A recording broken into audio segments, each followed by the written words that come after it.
Il y a d'abord la neige. Des milliers de personnes ont passé la nuit dernière sur une route nationale juste à côté de Paris. Et tout ça à cause de quelques centimètres tombés à la sortie des bureaux. La plupart des voitures ont pu être évacuées aujourd'hui, mais la route reste fermée. Vidée de ses naufragés, la nationale 118 en fin d'après-midi. Ce matin, certains y croyaient pourtant encore.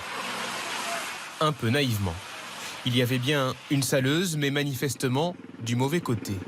Alors très vite, il a fallu se rendre à l'évidence. La nationale 118 ne laissera aucune voiture s'en aller. Près de 2000 personnes sont restées coincées pendant une vingtaine d'heures sur cet axe du sud-ouest de la capitale.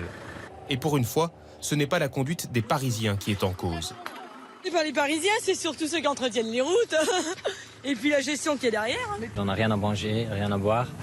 Et les gens nous disent que c'est bien possible qu'on y soit pour 2 jours encore. Je vais tenter de repartir tranquillement à pied. Et voilà.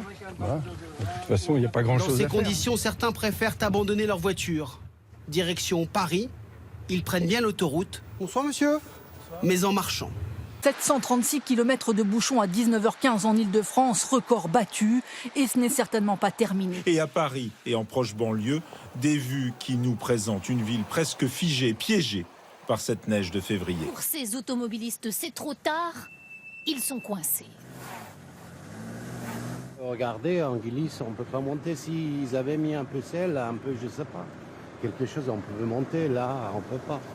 Sous la neige et sur des chaussées verglacées, le retour à la maison est très compliqué. Salage sur le périphérique parisien, accès aux aéroports très difficile.